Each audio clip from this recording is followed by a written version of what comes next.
Hello and welcome, everyone. Thank you for joining us on this beautiful Sunday. I'm very excited for today's conversation and today's guest, Mr. Cal Washington, who is somebody that I've studied quite a bit from over the last few years that I've kind of been diving into common law and self-governance. And I've learned a lot from Cal and mostly just been really inspired by everything Cal has been doing and accomplishing in this space for the last few years. He's really just like an action taker, which is something I love about him. But more so than that, anytime I post content on law or self governance, I always say that law is spiritual, right? 100% spiritual. That the foundation of law begins with you knowing that freedom is an inner state of being that nobody outside of myself gives to me, nor can take from me. And that's the basis for understanding law itself, because really we are law. We are what law is based upon if we're talking about natural law, God's law. And so Cal is somebody who really embodies the spiritual dimension of what law is. And so I'm really excited to talk about a huge movement that Cal and his team have been working on for well over the last year. I think Cal said it actually started last year, but we're getting ready on September 25th to start kind of the big first wave of this movement that is all about holding our public servants accountable for their actions and their abuse and their fraudulence, because the law is do no harm, right? And if you're doing no harm to your neighbor but living in peace and harmony with all, you're abiding by the law. You are lawful, right? But if you're doing harm to somebody, you're violating the law. And as we know, the legal system we've been living under for well over 100 years, in this country at least, has been doing a lot, a lot of harm, an unimaginable amount of harm and abuse of power. And so now we, the people, are waking up to the truth of what law is and how it's been kind of weaponized against us. And we're just handing the cup back and saying, we're going to hold you liable under the law, God's law, for your crimes against humanity. And that's the only way that justice can be enacted in the 3D world, is by holding people accountable to the truth, right? And if we don't stand up for truth, you can be sure the legal system isn't going to do it, because they're built upon deceiving you and hiding the truth from you, right? So in this great awakening that we're all experiencing on our planet, I think the awakening to real law is the most powerful component of that awakening. And so what Cal has put together is what we're going to talk about today, a resource, which is, in my opinion, the biggest resource I have seen to really put the power into the people's hands to create remedy through a massive amount of unity, meaning all of us together serving these documents to the legal system, a notice of liability, holding them liable for their fraud and their abuse of power. And that's, as we know, where real change happens, is when we come together and use our power together rather than separately as individuals. So really, really excited to get into this conversation today, and want to thank you, Cal, for joining me on the channel today as well. Why don't we just start with you just giving us a background on, who you are and how you got into the law space? Okay, well, I'm glad to be here. My journey started with, the very beginning started with a labor dispute that I had with a boss, and I got immersed. I had to deal with a very large law firm, and they were very connected. A lot of judges went through that law firm, et cetera, et cetera. So I kind of got my teeth, my first teeth out on that, getting over that anxiety and the nausea that you feel when you get these legal documents and all the words, and what is all this, because I was just a working guy. Not that there's, I was not immersed in law at all. Wasn't You're trained a in blue law. collar guy, right? Blue collar guy, salesman a little bit, but yeah, just a working guy, Yeah. family and all that. Then I went through a divorce just shortly after that, and actually part of the divorce was this labor dispute, and that added extra financial stress because I wasn't being paid, and I ended up getting the money, but regardless, things escalated, and I ended up in a divorce. That's when I was immersed in the actual courts, and they were aggressive. I was compelled to come. And if I didn't, I was getting arrested. I had not been through anything like that before. Like it wasn't part of my life, traffic tickets and stuff like that, just normal stuff, but this was shocking to me. And the aggressiveness of it was overwhelming. It wasn't what I thought court was. Mm-hmm. So, my story's been told many times. You can look it up, but the long and the short of it is I ended up in a divorce, then a child support situation. And it was trying to get free of that was now my new journey, because I had to. And so I tried all kinds of things. At first, I started with a lawyer, like everybody does. But, once they sold the house and the lawyers split the money together, they worked together to get our home, and then dropped both of us as soon as they got the house. And so we were self-litigants, and I had to start reading. I had to start reading acts, and I thought that's what you did. And so I was reading acts and trying to come up with arguments, and none of this was really working. And then I started meeting these guys that were talking about common law and all these things, and the capitalized name. And I'm like, what is like what cartoon world am I in here? Like, what are you guys talking about? I know the feeling. Yeah, it's like, what?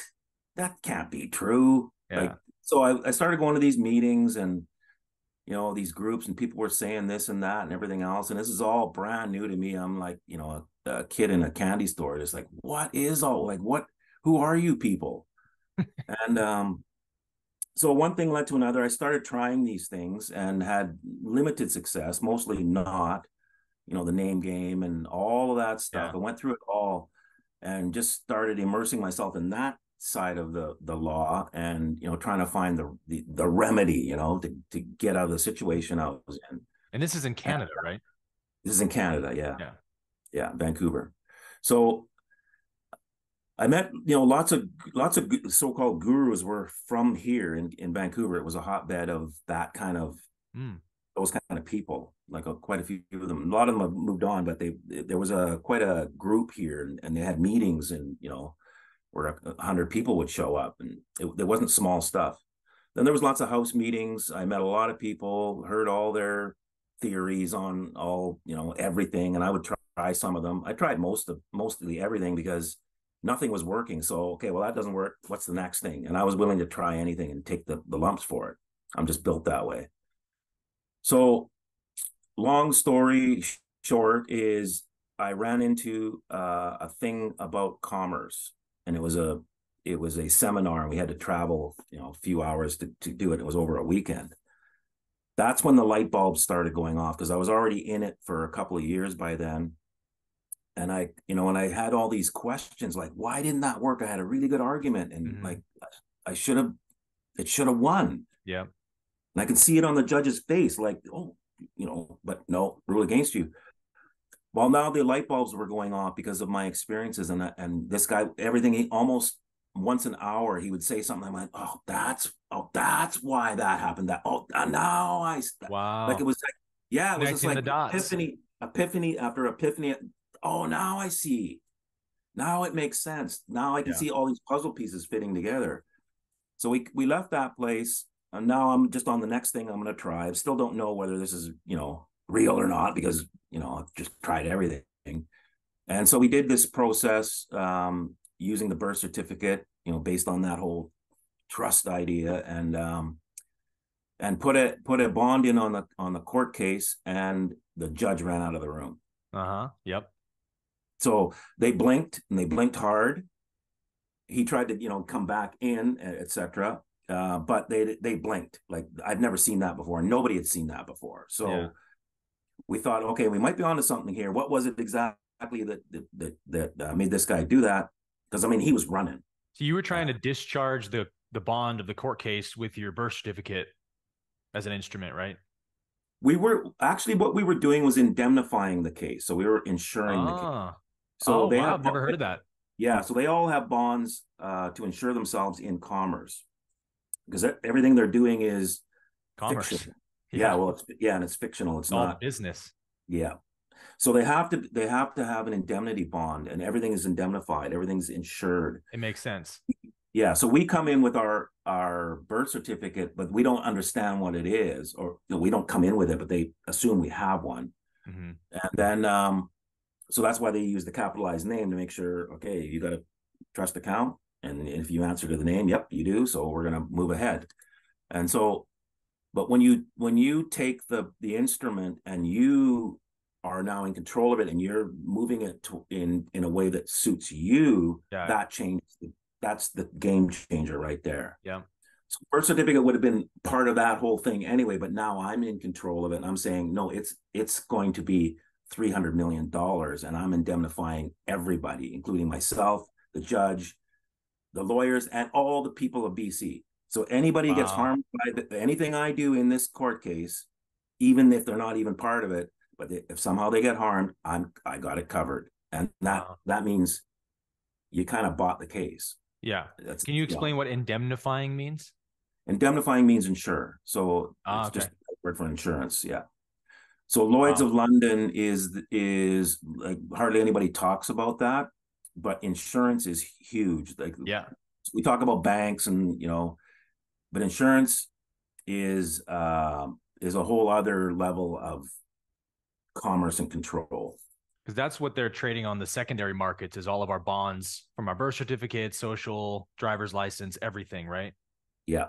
Yeah. Yeah. So everything's traded in there. A lot of stuff's in mutual funds and all kinds of things. And so when you start to move in that world, even though we don't fully understand it, but I started to move in that world, it starts to change. Like it has to shift. Yeah. Because it has to. That it's set up that way. They just try to keep it quiet and not let you understand how it works. But Right. as soon as you do hit the right buttons, all of a sudden, okay, we gotta have to make way for this. Mm-hmm.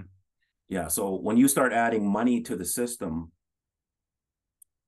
in terms of like the $300 million bond, didn't exist before I wrote it.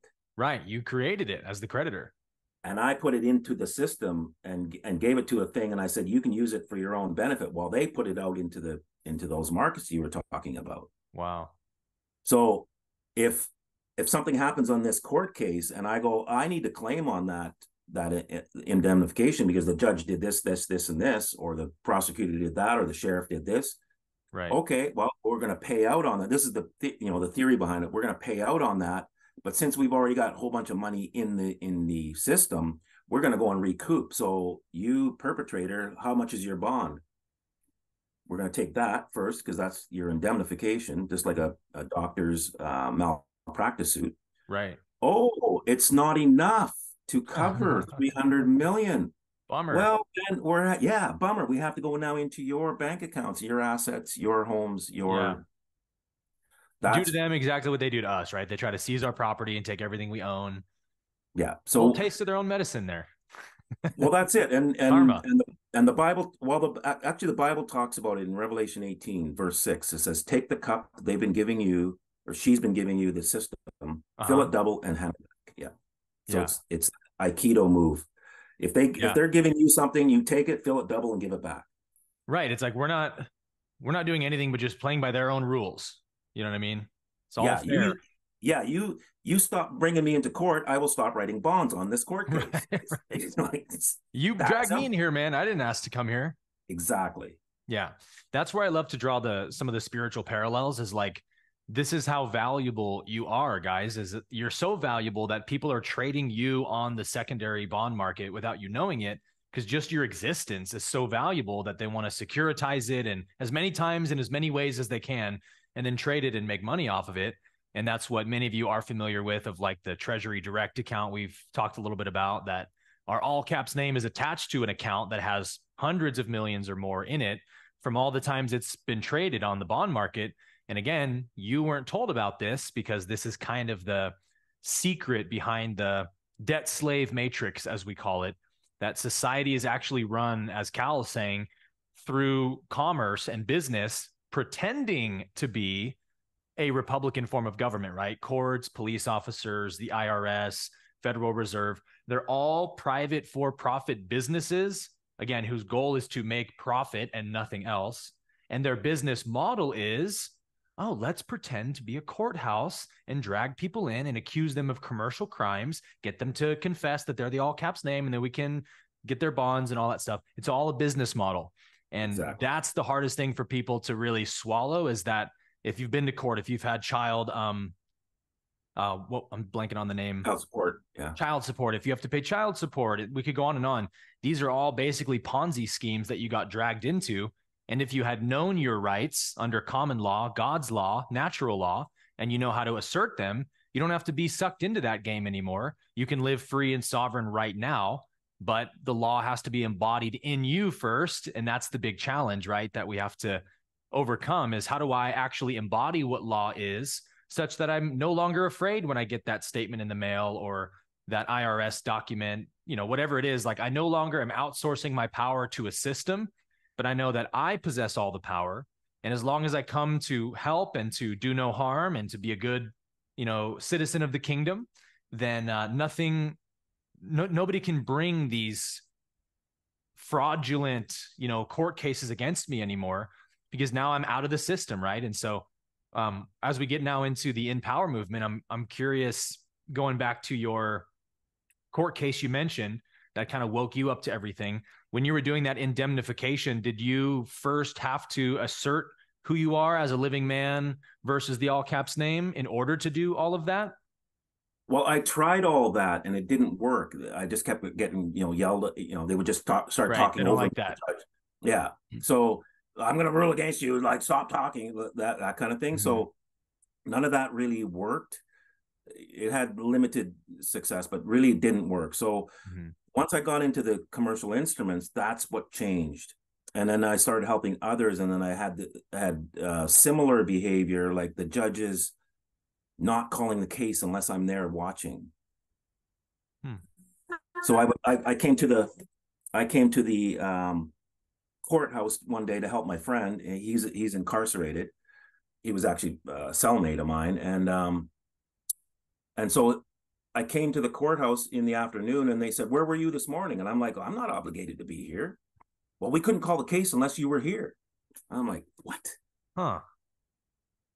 And so all these behaviors, and I have 30 stories like this where the judges were definitely getting out of my way and making sure that I was like, okay, can I get you something, martini, seriously, like they would really, they were like definitely afraid of me. Because they knew you understood the commercial game that's happening behind the scenes. Well, they suspected that I did. And right. I was still learning, and I'm still learning. Like I don't think anybody has all the answers. Yeah, like you'll never stop learning.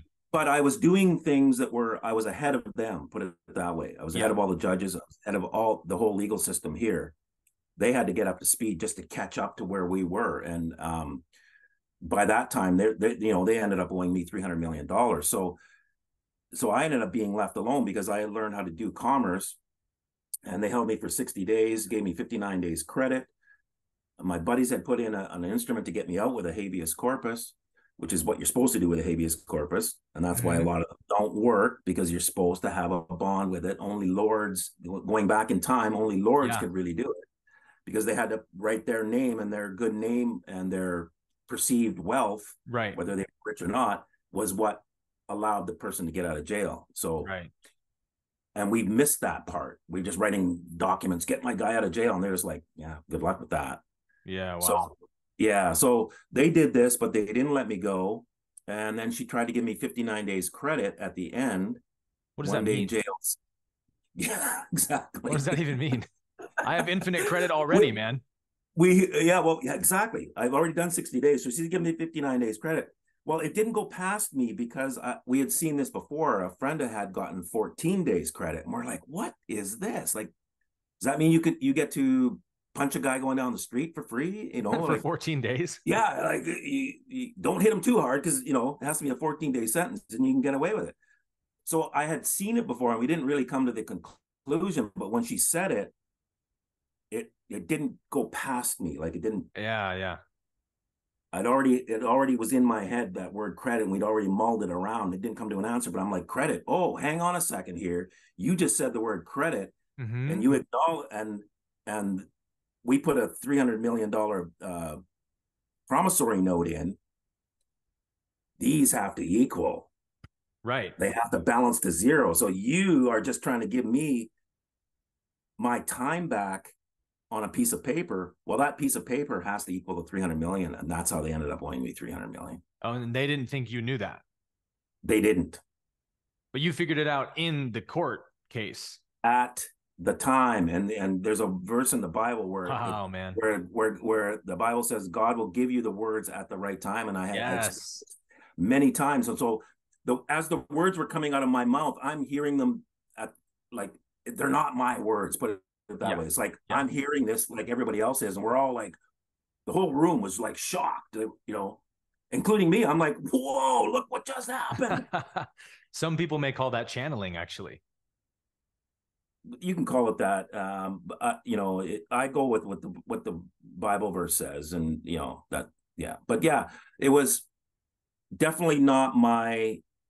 I didn't plan it. Put it that way. It didn't come from your intellect or something. It came from a higher dimension. Yes, and it didn't come from planning. So did they had to pay you out? No, they never did. So that's what I always hear. It's crazy. How can they get away with that? Because they're criminals. That's another thing. Yes. Like you can come up with all the theories of and get everything correct. You're still dealing with a criminal. Yeah. And they don't follow the laws. Like, you can't predict what a criminal is going to do or not going to do, because they're not following the rules. Right. Yeah. So you have to kind of understand what it is you're doing, regardless of their behavior sometimes. So anyway, we went to collect. We did a couple of different processes. They ignored it. I think we did 2. Then we went to another seminar. Chance, timing was unbelievable. We'd already tried a couple of things. Nothing was working. They weren't paying, or anyway. So we went to this other seminar in New York, and came back, and we learned a whole bunch more, and we had some templates and a bunch of stuff to work with. So we designed this document, and it took months. It was big.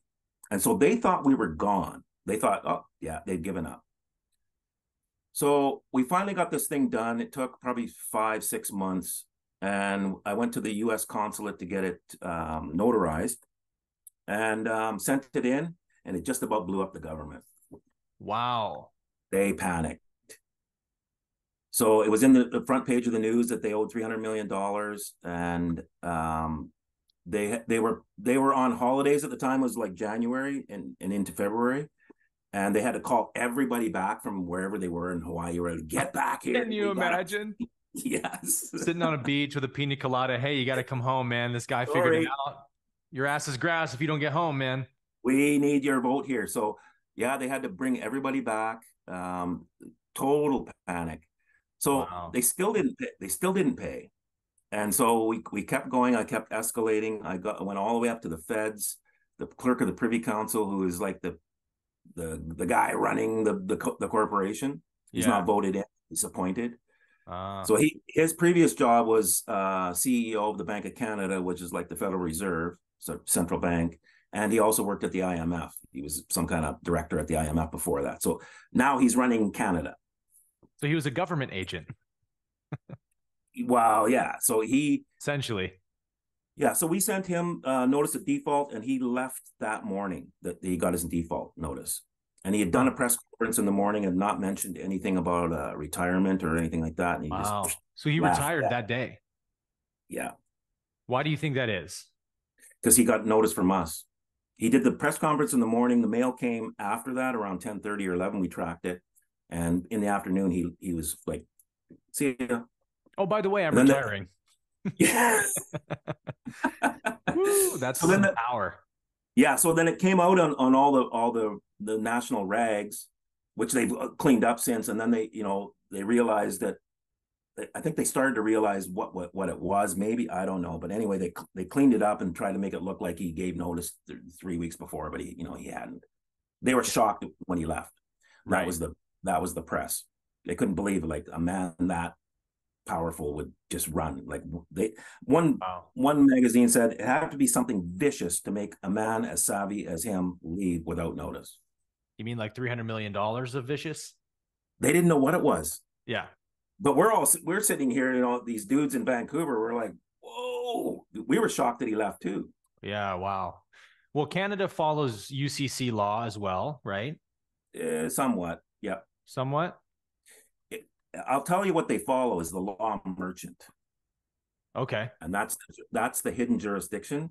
Yeah. So law merchant is old, and it's the law of merchants, and all the countries are corporations, and they're all operating in law merchant. So there Yeah. is Right. uniformity.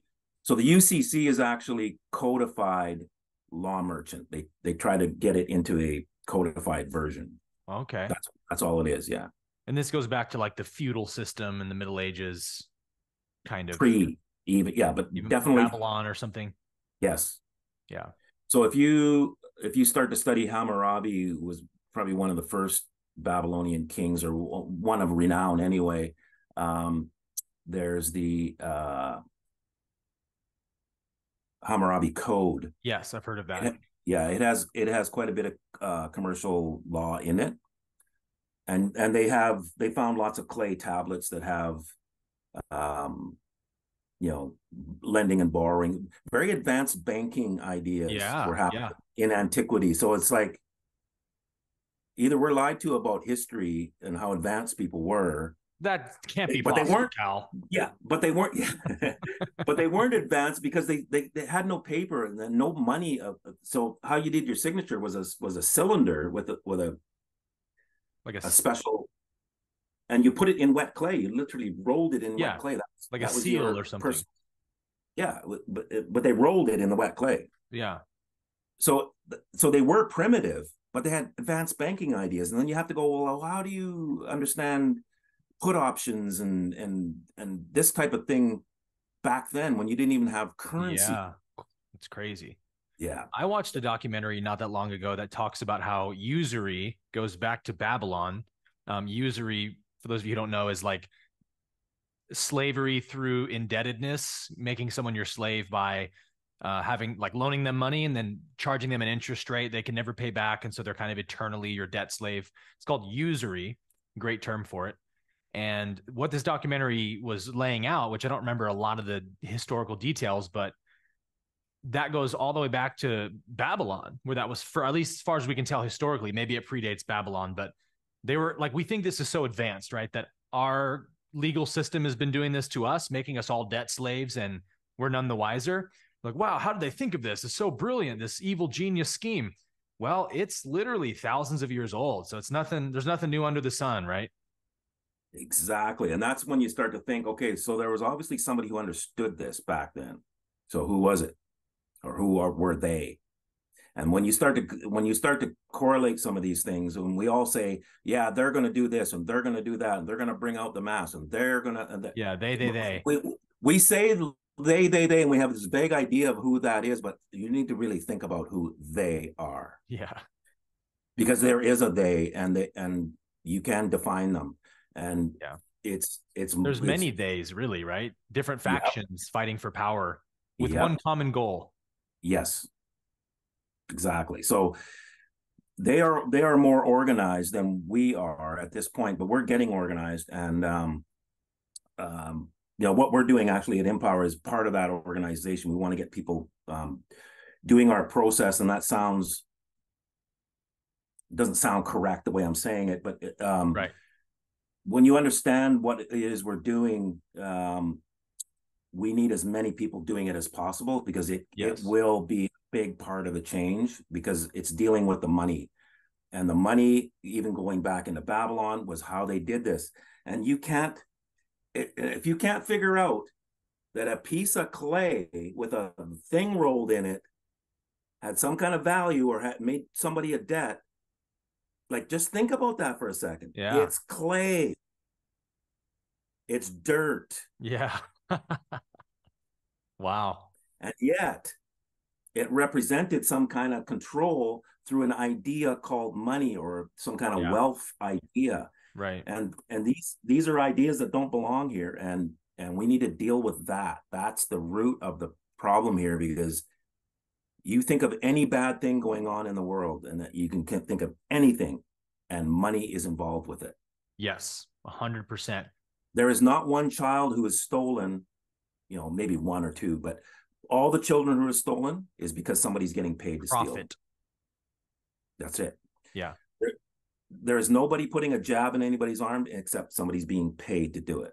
Right. There is nobody putting up a 5G tower except they're getting paid to do it. So this money idea, all of it. Yeah. Nothing happens without this idea of this value called money, and we all believe it, and that's why it works. Yeah. So we have to change that thinking, and I don't think we can jump to no money. I don't think we can make that leap. Not yet. So we have to have a transition where we take the money from them, that perceived value, that idea, and we can do it through what we're offering. Yeah. I think before we can go to a no money system, that's quite an enlightened civilization that could do that. The bridge to that is, let's first learn how to use money righteously for once, and then maybe we can get to a no money system. So let's talk about that, Cal, because this is where it gets really exciting for me in terms of like an actual remedy to the problem that we can all enact together in unity and in cooperation. That's what you and your team have been working on through InPower. And so run us through exactly how you and your team in this movement is designed to begin using this understanding of the fact that everything in the legal system is run through money. And by the way, one of the ways I like to sort of delineate the spiritual dynamics on our planet is understanding that there's a positive polarity and a negative polarity. The Bible calls it good and evil, or light and dark. But in consciousness, in the universe, there's really just two choices, right? You can choose good or evil, positive or negative. And so I like to use the term the negative polarity as like an umbrella term to describe all the different factions of those who are trying to take power over humanity and to control and enslave. And as we touched on, they work together, but not completely, because they're all competing to be the overlord of the enslaved planet. So they're going to kill each other off in the end. But right now, they sort of work together to accomplish this almost impossible goal of enslaving an entire planet. But as we see, there's a lot of strength and unity because they've been making some big strides lately towards that end. But the pendulum swing karmically is that those of us on the positive polarity, the polarity of light and love and unity, are waking up to the fact that the negative polarity has kind of captured our whole planet through institutions and banking and things like that. And so we have to get smart and wise, like Jesus said, be as wise as serpents, but be innocent as doves, meaning understand the game that they're playing against you. Don't play the same game in the sense of I'm trying to do evil to you, but I understand what you're trying to do to me and I will not participate. And that's kind of the Jesus response to what we're seeing. So that's what I feel you guys are trying to do with InPower is, again, we're just playing by your guys' rules. You made this game up. We now understand the game for once. And so now we're going to start playing the game righteously and getting our own remedy, right? We're just looking for remedy. We're not even trying to cause harm to evildoers or something. There's not a lot of like fighting energy behind it. It's really just time for humanity to step up in our spiritual power, right?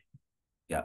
Yeah, they turned us all into merchants with the birth certificate, for those that understand that. So, but they didn't tell us how that worked. They just took advantage of that situation. So all I'm doing or we're doing is teaching people that you are a merchant. Stop trying to fight that. I mean, you can if you want, but start acting like one because you can win every time. Yeah, it's a lot of power. They're on the losing because of their own rules. They're on the losing side. They're relying on deception and ignorance. Mm-hmm. And as soon as you're have an understanding of what's happening, you win every time. That's why that's why they leave me alone, because they can't win. Yeah. I'm always in the honor seat. They're always in the dishonor seat. So they ended up as becoming a debtor. Mm-hmm. That's how their system works. They were doing that to us all the time through driver's licenses and all these things, mortgages, all of it is based on getting you into that debtor situation. It's almost like they can hide the truth, they can push off the truth, but they can't defeat or overcome the truth. So when you know the truth sets you free, right? Exactly. So So in Revelation 18, and the whole chapter, you should read it, is just the fall of Babylon. That's all that the whole chapter is. And there's only two, and break it down, because it describes the thing, and it describes it quite accurately. It's completely corrupt. It's not fixable. Yeah. And then a voice from heaven. So, whatever you think that is, doesn't happen very often in the Bible for those that understand the Bible. A voice from heaven is quite special. Yeah. And so a voice from heaven says, talking to his people, or the voice's people. So who is that? And there's two instructions: come out of her, so because you need to, you don't want to be partaking in her debts. And then the other instruction is, take the cup that she's been giving you, fill it double, and hand it back. Wow. Then after that, it says, then the Lord will be your vengeance, like will take vengeance, or a word like that. It will be him that does it. But we have to participate in order for that to actually happen. It's contingent. He won't come in here. And everybody goes, why isn't God coming to fix this? Because he can't. Right. Free will. Yeah, exactly. By contract, we have to bring that in. We have to choose that we want that to come in, and there's strict rules around that. So there's the instruction right there. Then the rest of the chapter is how it falls, and the merchants are standing afar off going, where did all the wealth go? And what I'm telling you is, it has to do with that cup. The wealth will be back to the people. Back on the blockchain. Back on the blockchain, because the wealth is perceived. It's perceived. All of it's perceived. Right. It's imagined. And they have these rules in these pieces of paper called bills of exchange. And that is their rule. So this bill of exchange is a lien against the system's wealth. Mm-hmm. In other words, the wealth is now transferred to this other piece of paper, according to their rules. I'm not telling you what's right and wrong. I'm telling you that's how their system works. Yeah. So now we have just taken all the wealth, or a portion of the wealth, depending on the numbers on the bill, and it's now on another piece of paper. So that wealth, if we all work together, we keep the bills separate so that it doesn't end up being centralized like a bank does. So we decentralize the actual paper so nobody can get control of it, not even us. But we record everything. That can be put on a blockchain and distributed back to the people. Yes. Without buying, like they don't have to buy it. We're going to be giving it back. Okay. That's an amazing remedy. I mean, we already have the technology to do all these systems fairly and justly and righteously. It's just that the old system's clinging onto their power. So we have to, almost in a sense, like wrestle it out of their hands and be like, no, we're going to have a righteous planet. Thank you very much. And we have to do that again by playing their own rules against them in that sense, which is the only fair thing to do, honestly. Exactly. It's the only way to get a clean default. Yeah. People sometimes, like when they come into this knowledge, there's this, like you described, kind of need to run away, or let me just get out of the system and not participate. But when you really think about it, it's like, well, you've already been participating in this system your entire life. So why would you, now that you finally are understanding the system you're actually in, why would you just now then choose to leave it? Since you've already been in it, man, like you might as well stay in it from a new perspective and for all the right reasons. And that's what I hear you saying here is that's what we're going to be doing in this InPower movement together, as a kind of, almost like a kind of collective process. Because as you know, as I know, as anyone knows who's done individual processes, it's usually pretty challenging to get remedy all by yourself, because the bank or the institution will try to throw smoke and mirrors at you, push you off, say they don't agree. Eventually you will get remedy if you're doing it the right way, but you got to go through a lot of fighting in that sense to get it. But all of a sudden, when we come together, there's power and unity is one of the main things I teach on this channel. And if we use our unity to our advantage, we can literally right now start creating the kind of planet we want to live on. So why don't you describe a little more about what InPower is going to be looking like on a collective level? Well, I mean, right now we have just around a little over 200 people doing the process. We have over 1,000 members, but so our percentage is low. So we're doing a wave. in order to get more people to do the process. We're not in here just to have members, just to have members, and Right. and have me talk, endlessly. That's not the thing. We're trying to actually create a remedy here that will work for all people, even. And I'll tell you, you hit the nail on the head. When we work together, I can tell you with the 200 people over the last, say, 6 months ish, when we really started getting people to do it, we're already at $600 million. We're approaching $1 billion. It's Wow. staggering how Yeah. much wealth can be accumulated on these pieces of paper. And Mm-hmm. you have to learn that these pieces of paper are actually money. I understand that, but Yeah. we do have the teachings on that because it sounds crazy. It does, and I get it. But that's the fact. That's how their system works, Yeah. and it's in their laws and all that stuff. So once we start to have like 100,000 people doing this, and we're into the trillions of dollars, they can't ignore that. Like Yep. the bank can't go, yeah, we're going to do that. No, we're going to push your bank over. Mm-hmm. Like, get out of the way. Like, or you're going to end up with absolutely nothing Yeah. because it's all over here now. And you can't tell me that it's not, because it's not only in law merchant, it's also in your statutes, in the Right. UCC, and in bills of exchange acts. You can't tell me that's not money, because you guys did this thousands of years ago. Yeah. You started saying my signature is money. Well, my signature is money. Yep. You're not a merchant. Oh, really? You turned me into a merchant Uh-huh. with my birth certificate. Yep. So you did it. You turned me into a merchant. Yep. Isn't that Everything actually they did, everything that we're doing is based on what they have already done, and so it's an aikido. It's right? their energy is now being thrown back on them. Yes. Isn't that why the all caps name idea, the STQV trust, was initially created, was actually to give us, the living man or woman, kind of like liability in commerce, to help us do commerce without so much liability, as we have this imaginary corporate vessel we do business through.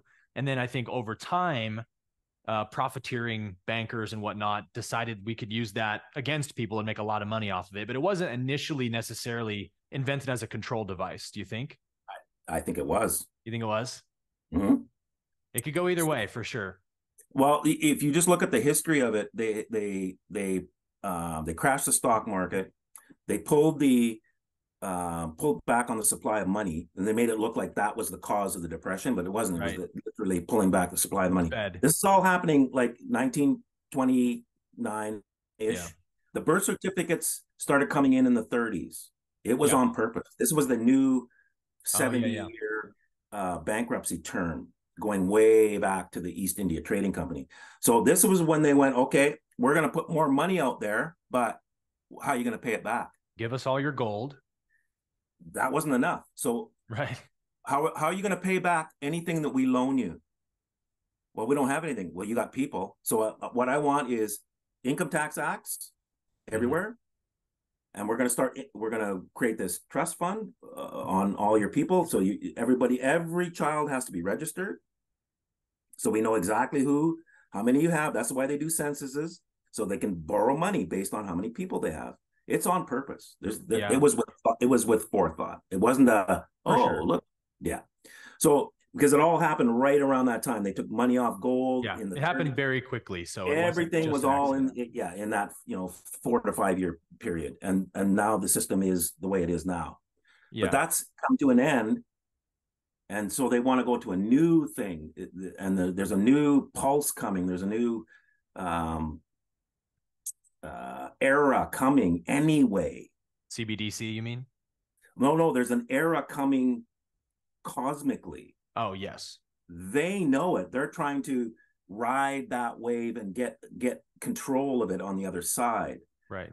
So that opening is there, and we have first dibs. We just have to take it. Right. And they are getting out of our way. Like it's amazing to watch what's happening. It is, man. People are getting empowered. Yeah. Empowered. Well, I want to, if we can, drill down really quick for people on the bills of exchange, because this has a big part to play in what you're doing in InPower, is that you're using bills of exchange to get this kind of remedy you're talking about. And people might say, well, how does a piece of paper with signatures on it create that kind of money? And I think a parallel that's helpful for people is, well, we already are doing that with debt notes, dollar bills, Federal Reserve notes, at least here in the States, that we already know are not even worth the paper they're printed on.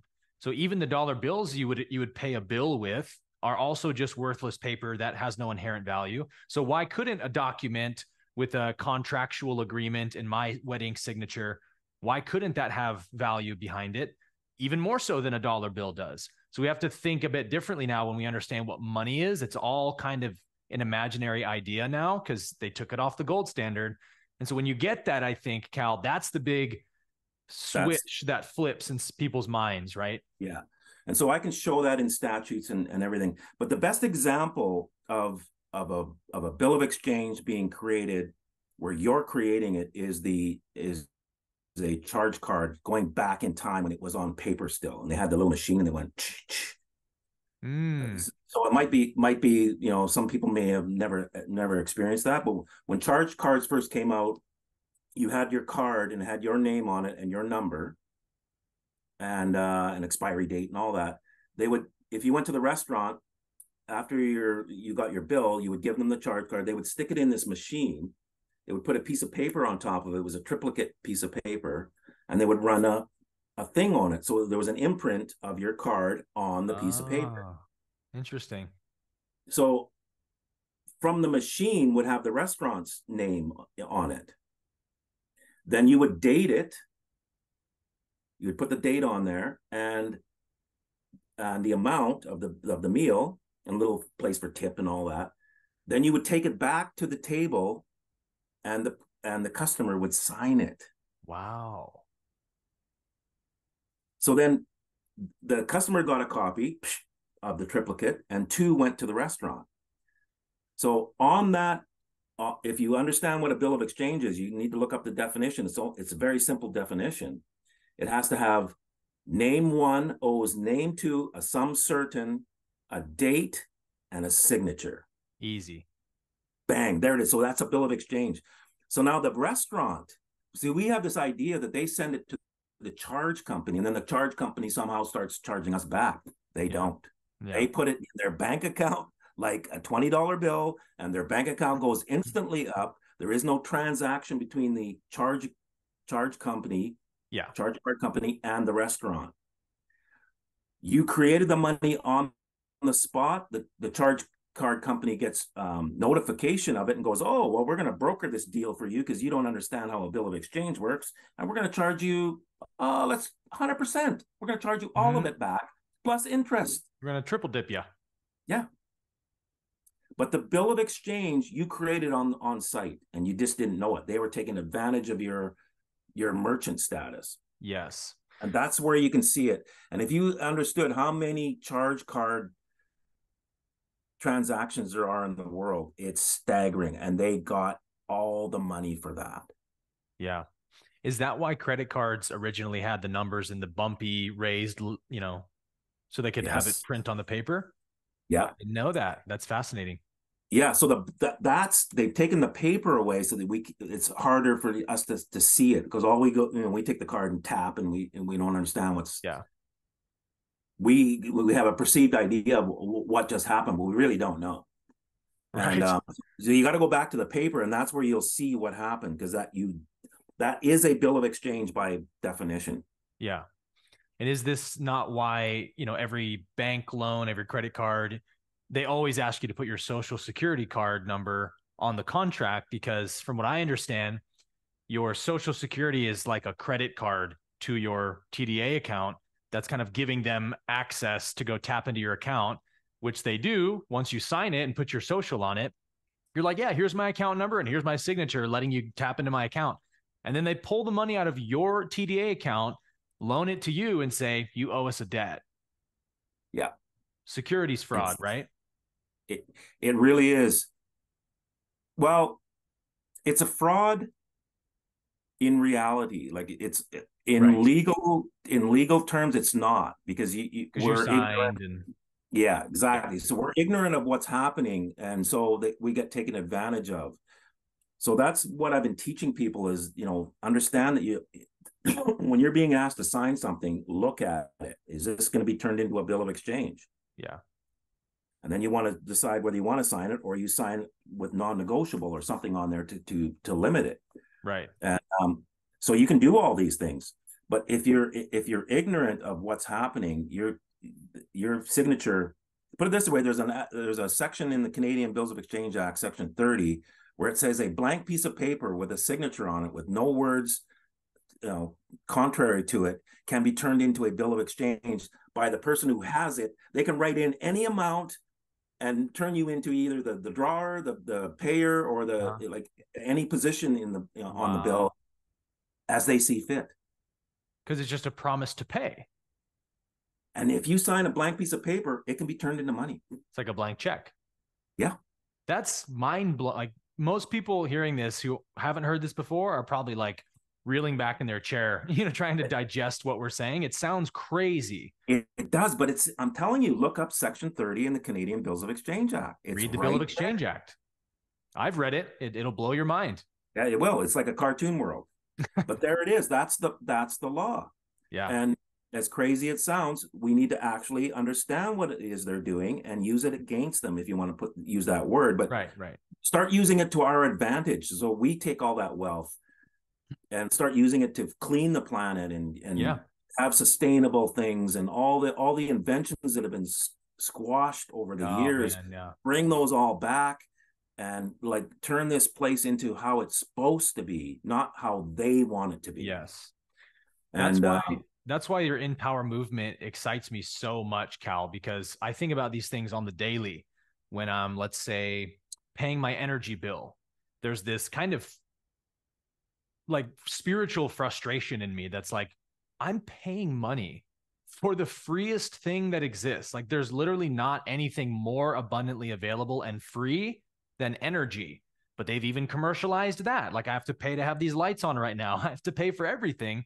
And in the kingdom of heaven, that's such a violation of the sons and daughters of God who are meant to live as sovereign beings and take dominion over the earth and all the things that the Bible lays out.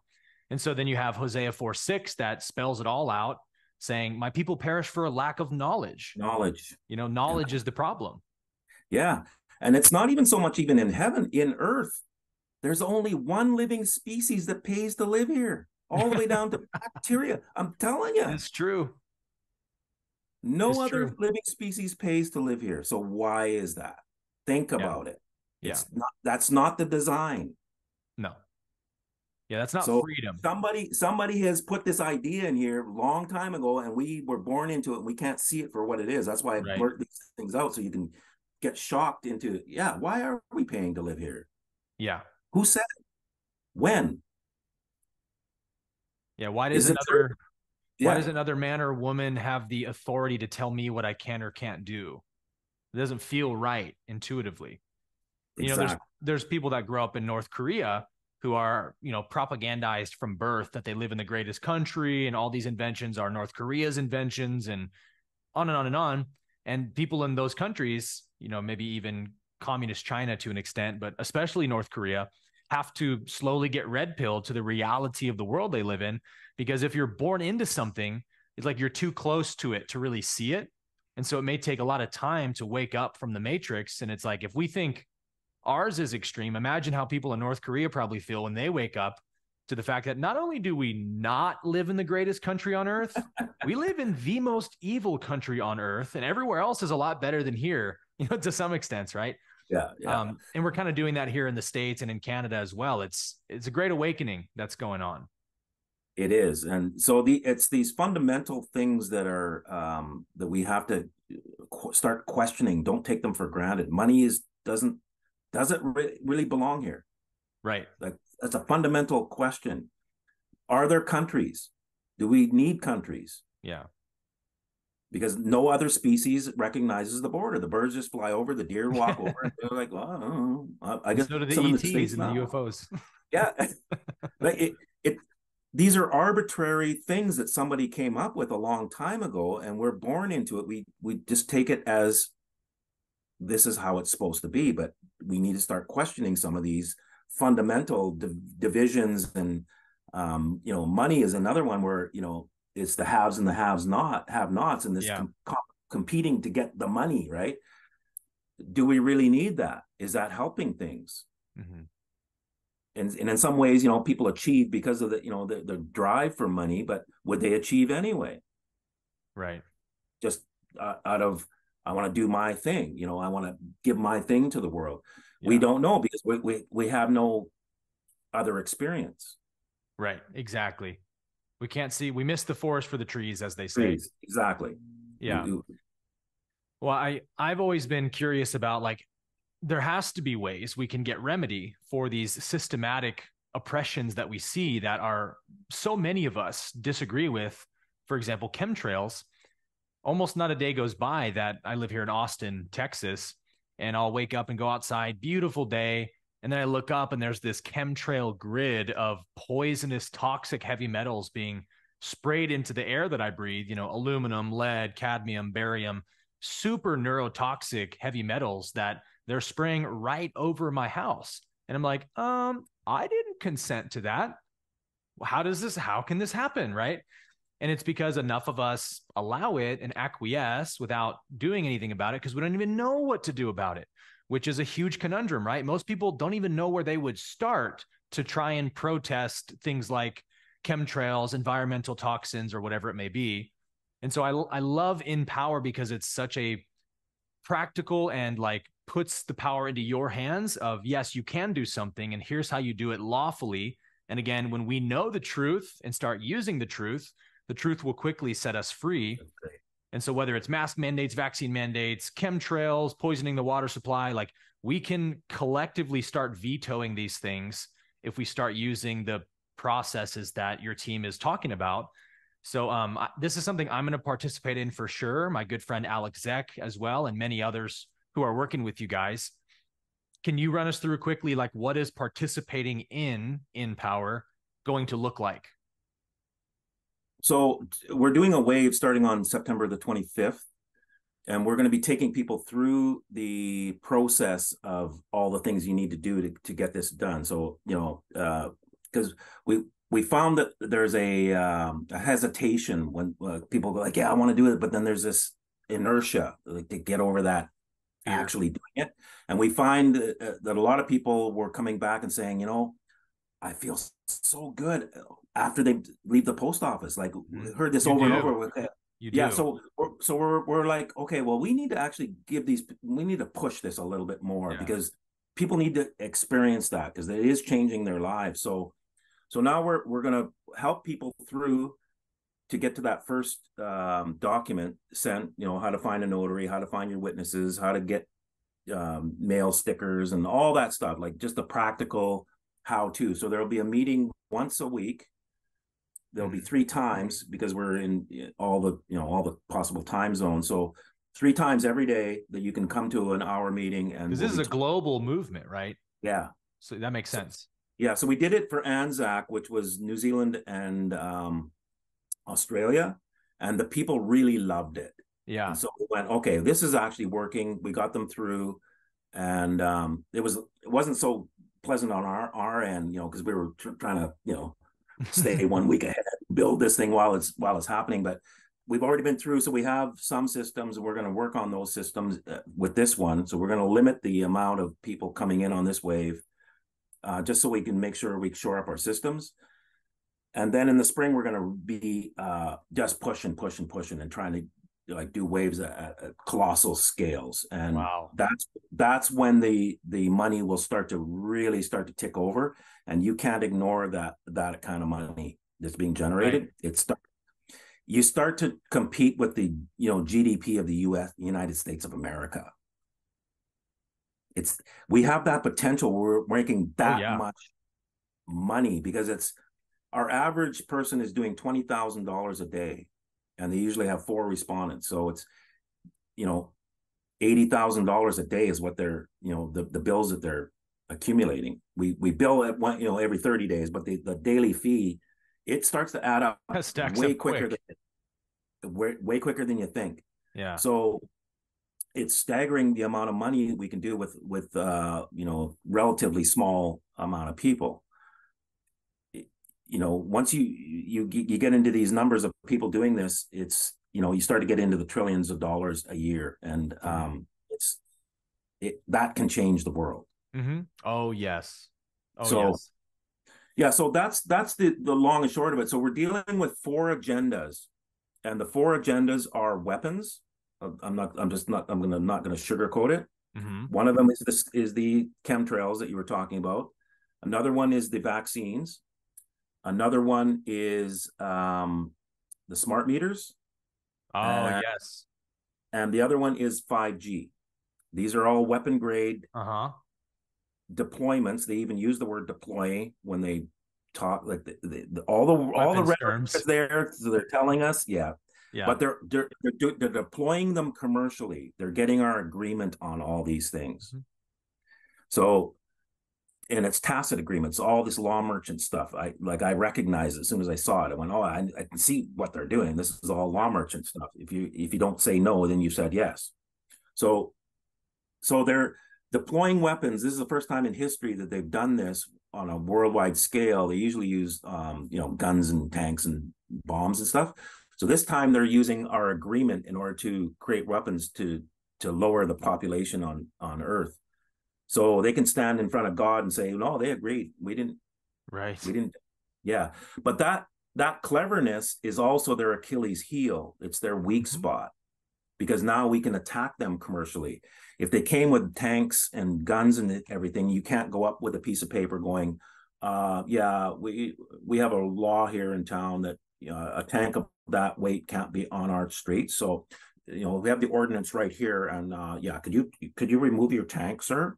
They would Yeah. look at you like you're an idiot, right? Yeah. But in this case, because they're using commercial means, we can deal with them in commerce. So Mm-hmm. it's just straight up contracts. And how it works is, I agree with your offer of the smart meter or the vaccine if you can prove it safe Right. to this standard. How common sense is If, that?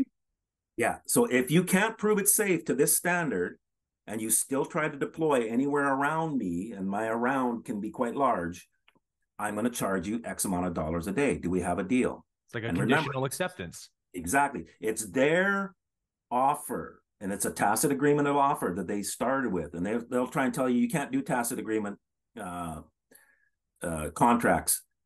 And we had a big lawyer in Seattle. He was big time lawyer for the governor and all that. He's writing back, we have laws in the state of Washington. You have to have a meeting of the minds. You can't have tacit agreement. And we wrote back and said, it's you guys that have the tacit agreement Yeah. thing out there on smart meters.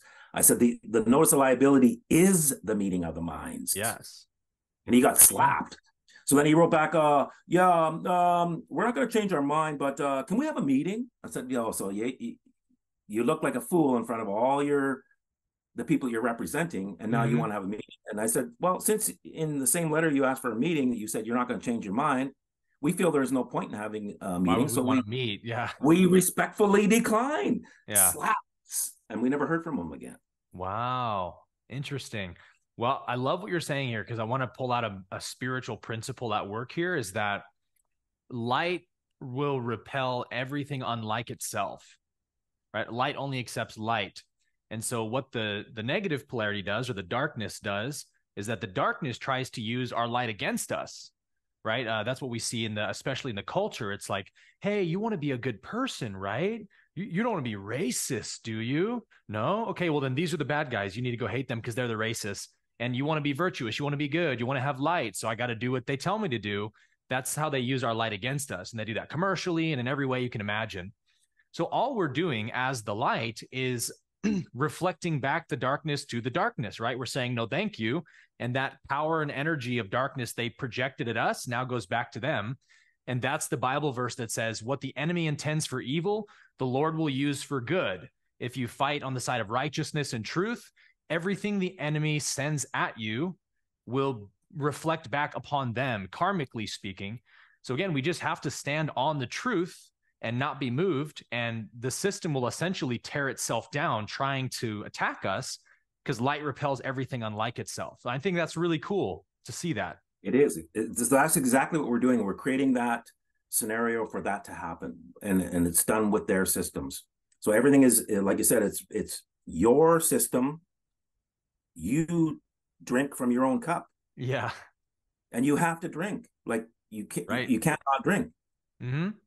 Because this is how you set it up that way, where we can't not drink. Like, and anybody's been oppressed by anything, you can see you can't just go, I don't want to participate. No, you're going to participate. We're going to come and get you with armed people, and it's that's their system. So we've now flipped the table so that the system will now has to work against them, and so we're seeing people leaving their jobs and switching jobs and trying to block the mail.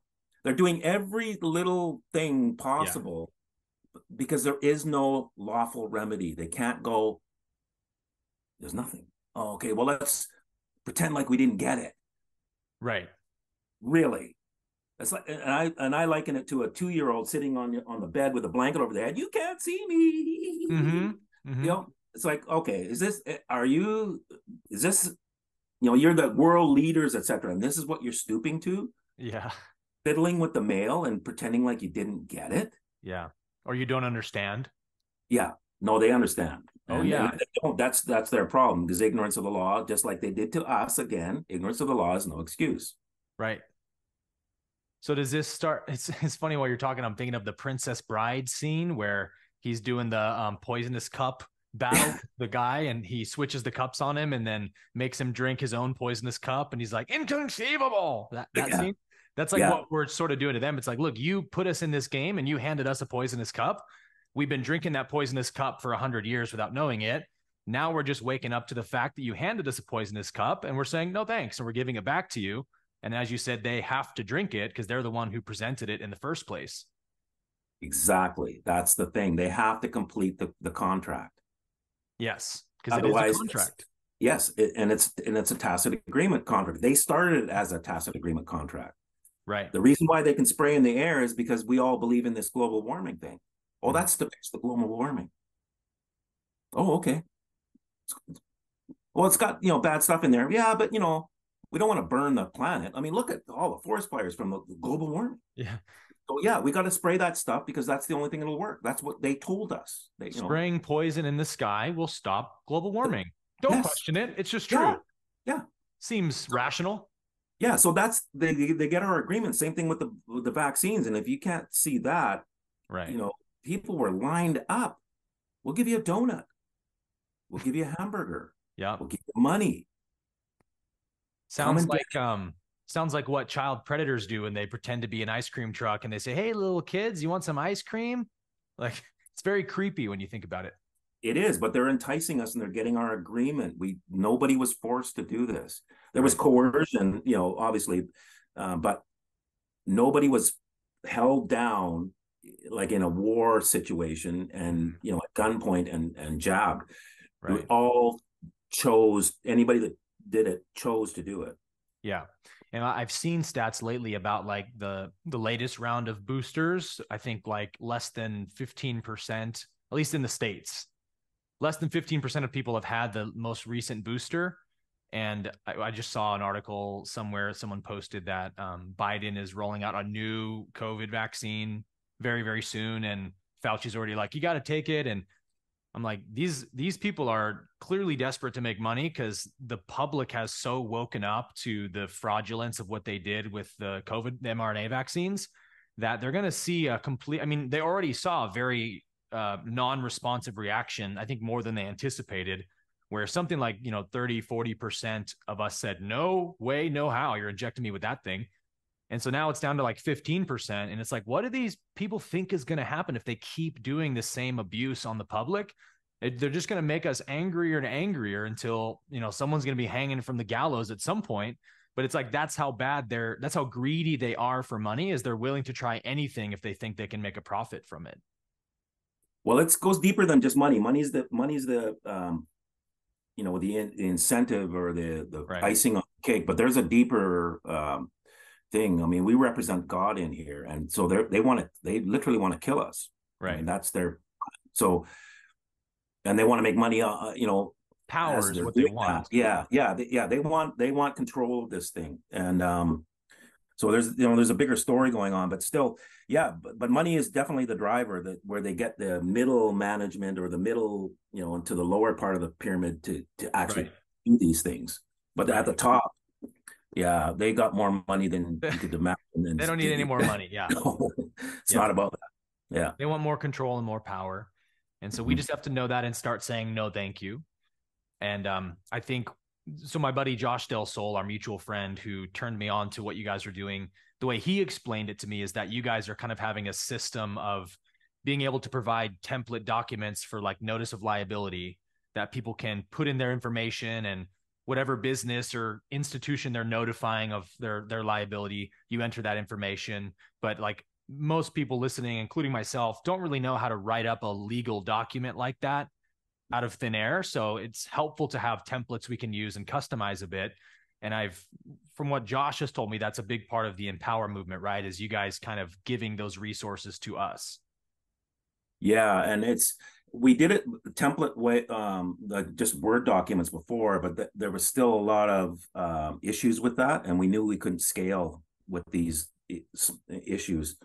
The biggest one was when it came to billing, everybody wrote in to, can you check my bill? And we had instructions on how to calculate your bill, and 9 out of 10 had it correct, but they still wrote in and said, could you check it? And we went, oh, okay, this is not going to work. If we have to check everybody's bill and we're at 100,000 people, it's just a nightmare. So that's just one little thing. So we have an automated system now where it's everything is just, you type into fields and then it's emailed to you, and everything is written, no mistakes. You can't put something in the wrong spot. We had some of that. You can't get the wrong date on, like it's just amazing. Yeah, and all the bills are calculated for you. So you just punch in the date you want to bill, and it goes right back to the previous date or to the beginning, calculates it, boom, here's your bill, and emails it to you.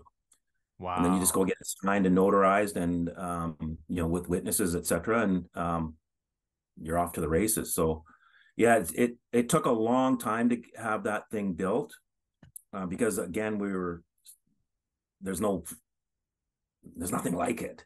Like you're not copying something. You have to kind of think like, how are we going to get this to work, and all the scenarios and all the different nuances that can happen. And so we finally got that up. We launched InPower last September 25th, which turns out to line up with Shemitah.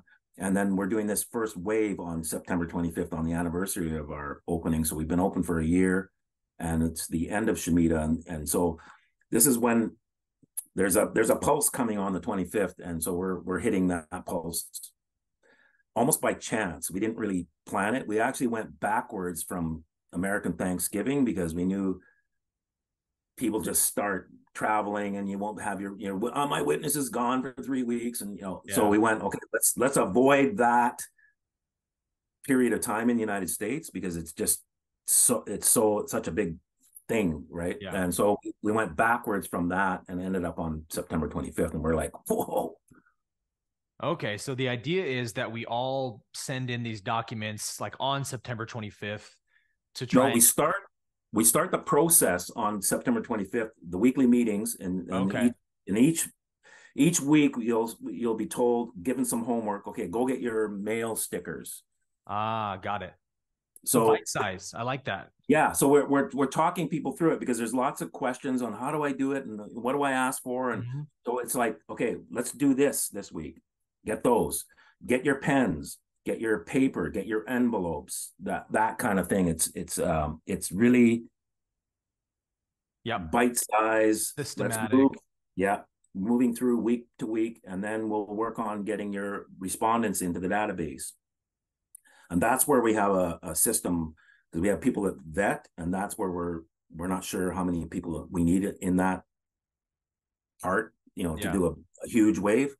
So that's why we're limiting this one. We don't want to overwhelm anybody. We don't want to stress anybody out.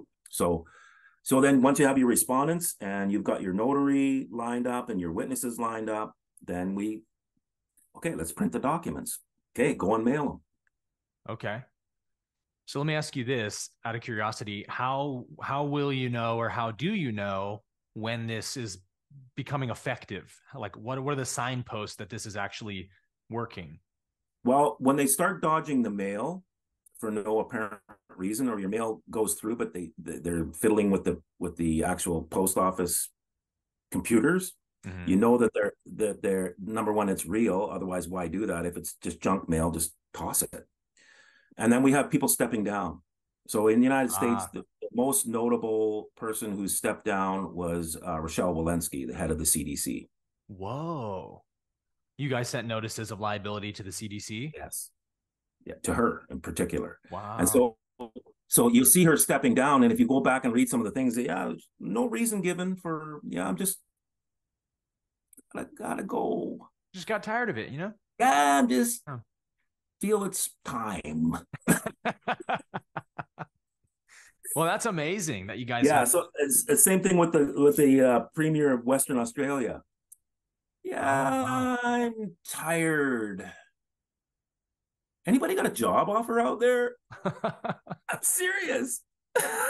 I'm in one of the most powerful positions on earth, but I'm just kind of getting bored of it. I'm out. Gotta go. See ya. So Yeah. we've had quite a few CEOs of utilities step down, and like it's a thing. So we have a section in our social area where we have all the successes of people stepping Nice. down, and also the successes of people overcoming fear and some of the things that happen to them Yep. internally, because that's a big part of Oh, everything yeah. that has to happen here. This is about us changing from how we've been controlled into our full potential. So we don't even know what that is. We really don't. Right. Totally. Nobody does. Yep. We're like a fetus in the womb, and we have no idea that there's an outside. Yeah. Great We can, analogy.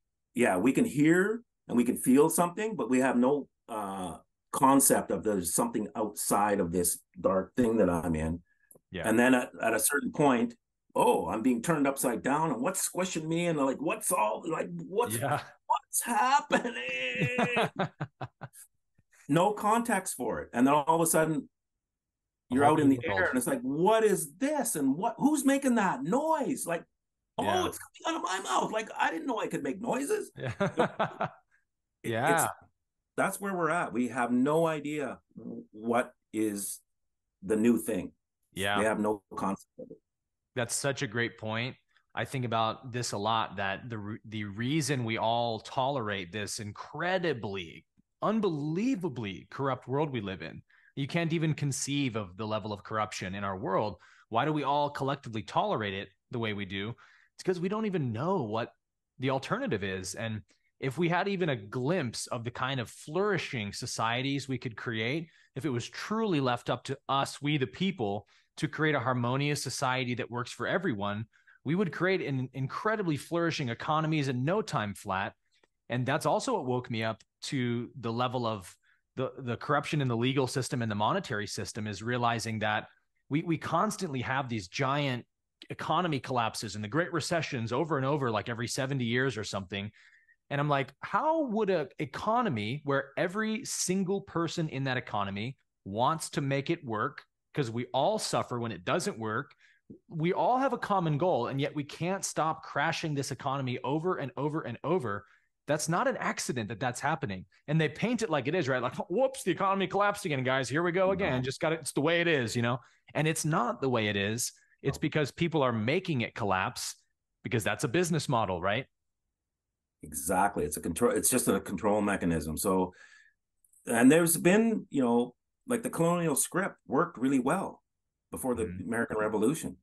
That's why they were like, no, no, no, you can't have your own, start having your own money system, Yeah. and and control the tea and all that stuff. So that's what the revolution was about. It's always been about money. Right. Everything is about money. Yep. And so we have to deal with the money, get it from them, redistribute it back to everybody, Yep.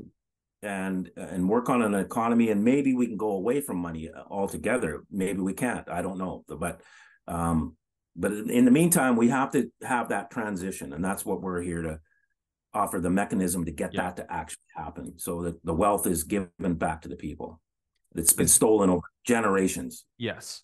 Isn't it true that the national debt, at least here in the United States, I'm not sure how it works in Canada exactly, but we have, I think it's like $33 trillion of debt. And you see that debt calculator that's just constantly the numbers going up like crazy. Isn't that number actually the amount of abandoned securities that we, the people, have left on the table, basically, that we haven't claimed? I would say that there is some truth in that. And when we were writing documents, we were starting to balance some of that, Yeah.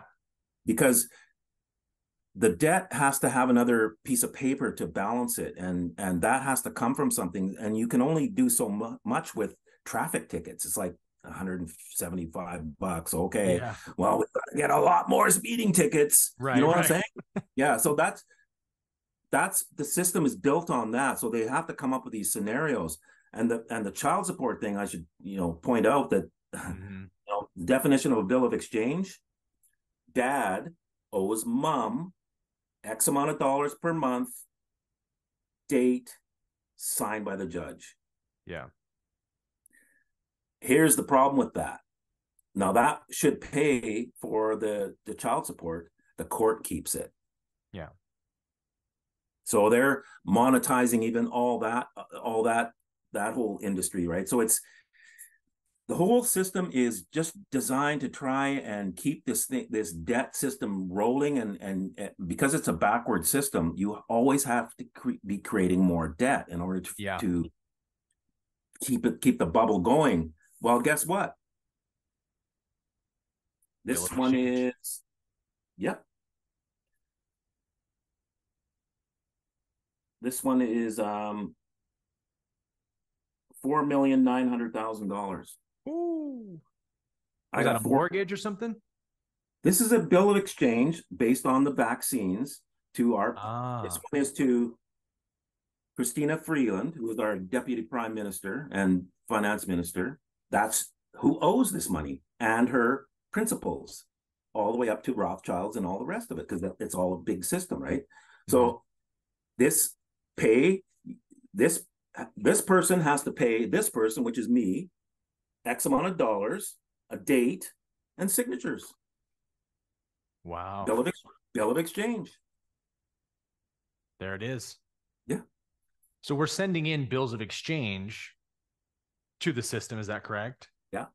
Now, I'm curious, like, are you going to have us send those like in registered mail? So it's technically like a registered security that they have to acknowledge.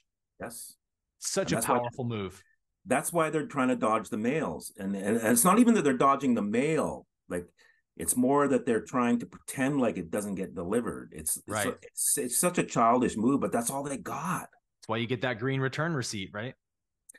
While they're not giving the green return receipt, they're going. The post office is going, we don't know where it is. It's like, come on. So we're starting to call fraud on the postal service, and one lady got all the way up to the postmaster general, and then phone calls started coming back down the Wow. yeah. So this is again an offshoot of what we're doing, and this lady felt empowered, and she's just like, no, I'm not. Well, we'll give you your money back. I don't want my money back. Yeah. I want confirmation of the delivery. Well, you can Yeah. phone the customer. No, I paid you. Yep. And if you have no intention of offering the service that I paid for, that's called fraud. Mm-hmm. If you're saying we will track your mail right to the end, and then you don't do it, that's fraud. And you're Yeah. advertising it, and I'm paying for it, and then you want to give me my money back? No. And so she's saying, and so this is the types of things that people are doing, and people are starting to understand what's going on in the world in their other parts of their Yeah. lives, not just InPower, and they starting to feel empowered and like, no, I demand service. Right. It's very empowering. It is. And when we all do that together, and when they can see that we're all operating together, there's not much they can do. I know. Think about the trucker convoy in Canada. Was it last year? I Yeah. mean, those were people who basically had no clue how to handle something through law like this, but they're like, we just got to come together and do something to stop this injustice. And so they just drove a bunch of trucks up and blocked the government building or surrounded the government building with it. And I mean, it did a whole lot of good, even though a lot of them had their bank accounts seized and stuff like this. Yeah, yeah. Yeah. That's their tactic. But the main thing was that people went out onto the highways in 30 below and were waving. And when I saw that, because I know what that feels like, A lot of unity. that to stand in one spot and at 30 below is not easy, like for those that don't understand that. And there's these people out there and they're supporting, like they're doing what they can and they're toughing it out. They're not sitting on TV, like they were on the road, you know, with wind chill factor and 30 below, and that spoke a lot about where the people are at. Like we've got to do something, and they were willing to, like, at least I'll go out and wave at these guys, to support it. So just amazing.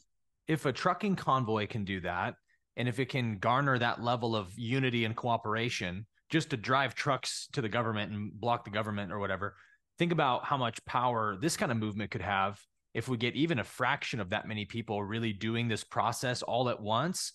To me, it's going to have exponentially greater effect than that did. Absolutely. They can't. They're already starting to run, and when they see the wave coming, and that's why we're using the wave analogy, it's like, just get out. Like they're going to start to run, and that's if you read Revelation 18, that's what happens. It falls very quickly because they're not going to be able to stand. No, there's nothing lawful they can do against it because we're following their rules. Mm-hmm. Yeah, there's literally nowhere to stand. No. The best they got is dodge mails, harass notaries, somewhat. And they actually threatened our notary here, but it opened up. We just sent letters out this week, so we'll see what happens. But it's opened up the door where we can approach the king now in England. Wow. So again, this is that verse where what they meant for bad is now turned around and like, you guys opened the door. Yeah. And we're giving them 7 days to shut it, to honor it's brilliant. Give them a chat. Yeah. So nothing can ever be said against us that we didn't, we weren't trying to do this. We actually, gave them a chance to shut the door. Mm-hmm. They got 7 days. If they don't, we're going to the king, and he's going to have to oversee the process for 3 ladies based on the Bible and his contract with that. Yeah. This is why I love the conditional acceptance approach, because it really is the quintessence of Jesus's statement of be as wise as serpents, but innocent as doves. Is like they're trying to impose, let's say, a debt or a vaccine or a chemtrail or whatever. And we're saying, hey, we conditionally accept what you're imposing upon us if you can just validate the debt for us first. Just verify that you really did loan us your own capital, and we're glad to participate. And it's like that agreeable, friendly energy that what are they going to do? Are they going to say no? Is a judge really going to say, no, we're not going to validate the debt. We're going to make you pay a debt we can't validate. Like no judge is going to actually say that, because that's crazy. So they're just going to push it off, pretend they don't know, and play these diversion tactics. But eventually the system has to start crumbling under the weight of their own fraud. And so I'm curious, what do you think that actually will look like when enough people are stepping down? How does the system actually fall? What does that look like? Well, I thought it was going to be catastrophic, but as we started getting into these bills of exchange and the ability to bill unlimitedly, I reread Revelation 18, and it doesn't say that it's catastrophic. It just says the merchants are standing afar off from it, watching it burn, and they're saying, where did the wealth go? Nobody's shopping in our thing anymore. I thought it was nobody's shopping anymore, but it's actually, no, it can actually mean the wealth is gone and nobody's shopping with the system anymore. They're shopping somewhere else. Okay. And so it started to reveal another level of what's happening there. Daniel 2 also talks about the statue of Babylon, and then in the 4th iteration is the clay mixed with iron at the feet. Mm-hmm. And so the clay is described as men, but the iron is not described. It's something that's not men.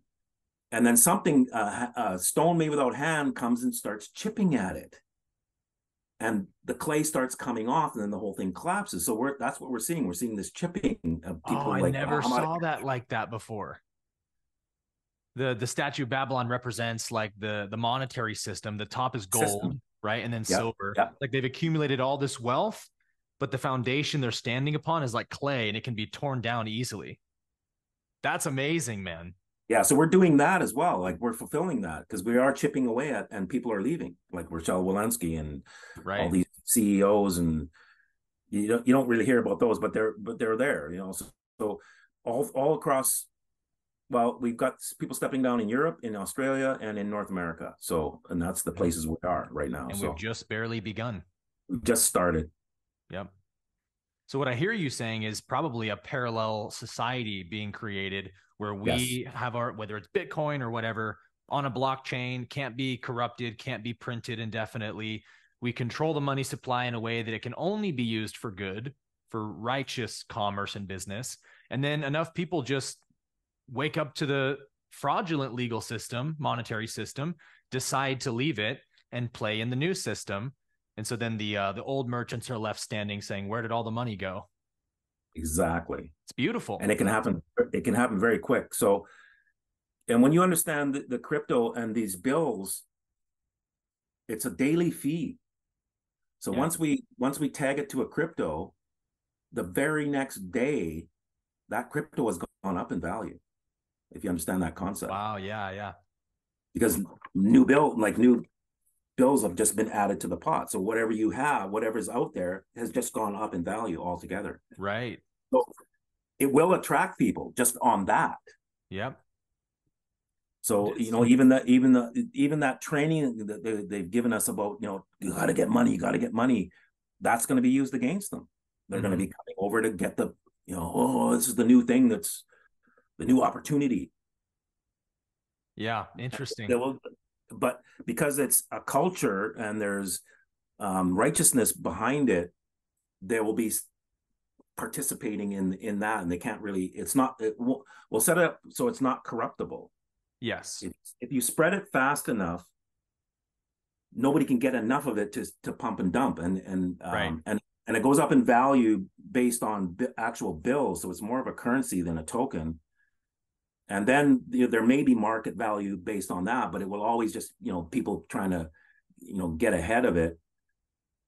But there will be this constant upsurge without none of this crazy stuff, just a constant up. Yeah. Linear. Value of the token. So yeah, it's never been done before. There's Right. nothing like it. Yeah. Yeah. It's like it's not enough to just try and create a new society, a new economy, but we have to actively hedge against corruption. Otherwise, it'll probably recreate itself, right? Unless we Yeah. get smarter and wiser. Yeah. That's why we started with everybody hold your own bills. Don't send them to us. We're recording them digitally, but we don't have the actual paper. So the actual value of it is spread, and nobody can get that. Yeah. Yeah. Yeah. Very smart. So then as we close up here, why don't you just tell everyone like how they can join the movement, what website to go to, and then how does that process look like for them to join the process? Well, we have a private membership association. It's called a church, and it's protected by the U.S. Constitution. So it's domiciled in the United States. So it is an immune. It's immune to all. Congress can make no law regarding a institute of religion. So Yeah. that's what we have. So you're joining a PMA, for lack of a better word, and we have a yearly fee, $150 or $15 a month if you choose that. Nice. And for your people, we have a special link for you and anybody that is watching this, and you can put that out. That'll be in the description for sure. Yeah. So that gives $50 off. We're not making a whole lot of money with this anyway, but we wanted to give something back. So it's literally $100 for your first year, and then we'll get you through the process, and then you're part of the thing, and it will change your life. Like, Oh yeah. I'm not it's not just words like these. You'll hear that from everybody that's done this. So they're Yeah. very excited, and a lot of there's issues too, like trying to deal with these male stupidity and all that. Yeah. But we're overcoming all that. But generally speaking, it's a very positive experience for people, and they're feeling empowered, and they can see there's a hey, we can actually do this. Mm-hmm. Yeah. Well, this is for sure the biggest resource I've seen available at the widest scale, at least, to allow to really put the power in the people's hands in a very simple way that anybody listening to this, even if you don't understand law at all yet, you can join InPower, join these classes every week, and you'll be taught step by step not only what to do, but why we're doing it this way. And very quickly, you can gain a tremendous amount of useful knowledge to start enacting your own sovereign rights as a living man or woman. And that's invaluable. It's just invaluable to have that knowledge. So I really appreciate that you guys, although this is a tremendous amount of work for you guys to facilitate this, that you make it available for such an affordable price and giving so many resources to people who join your movement and your PMA. I think that's says a lot about the nobility of what you guys are trying to do, is that it's really coming from a genuine heart to try and help and heal humanity in the best way possible. So what I'd love to do, Cal, if you're open to this, is the next wave you said starts on September 25th. And then when did you say the second wave starts after that? Well, probably going to do February. That's okay. Wait till after Christmas, and after this one, kind of they're past the third step and into billing, just to make sure that everything goes smooth. You got to give it time. Yeah, we don't want to be overlapping them at this point because we're still in the infant stage, so we don't want to create more problems than solving. So totally. Yeah, probably February, I would think that's what we're planning, and then okay. April the next one. So kind of every 3 months it's ish, and then we'll as we build more systems, we can probably speed these things up to once a month and overlap them. And okay, great. But anyway, we're going for it. This is going to be our last test run, really, and then we're going for it in the spring. Like going for it. This is it. Like this is I don't want to sound. This is like our do or die. Like this is it. Now's the time. Like we live have in a world where we can't wait anymore. This is a do or die moment. We have to go for it. So we're going for it in the spring till this thing comes down. Till something. Yeah. Yeah. I love it. So here's what I'd love to do, Cal, is I'd love to have you back on maybe in January or a month out from the next wave, and we can sort of discuss how this current wave went, different results we've had from that, and then take that momentum and bring it into the next one. Awesome. That would be incredible, because that's the one we really want to hit hard. This one's going to be hitting hard too. Like there's there'll be some impact. So, but once we start to really push, then we want to push until we have hundreds of thousands of people going through the wave. So we've always been trying to design this thing for that kind of volume. It's always been on our how is this going to scale? Right. Any little thing that comes up, we know, okay, if that's a thing, it's going to be a bigger thing later on. So we've always, even the smallest little things, we're always thinking, okay, what's going to happen when we scale that? How many people are going to have to do this and do that? So we try to come up with all the cover all the possible things that could come up so that we can scale without starting to crash under our own weight.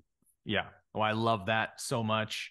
And I can't imagine that there's not a few thousand people at least watching this video who are just jazzed up about getting involved with this. Because this is basically what I teach on my channel is unity consciousness. And I did a whole series on law and self-governance this year, an 8-part series that my audience absolutely loved and was lit up about. So I'm really excited to see the response from all of you guys and who wants to get involved with this, along with myself and many others. So I'm going to put all these links in the description below this video for you to get started, learn more, whatever you're interested in. But before we wrap up, Cal, can you just kind of tell us where people can find you and any other important information you want to give out about this? InPowerMovement.org is our website where you can sign up. But if you sign up through Aaron's link, he has a special link for his people. Then you get that $150 off, and you're put right into the wave instantly. So, nice. But if you join, then there is a link in there where you can join the wave. So we have some of our current members joining the wave as well, who've been around for a few months.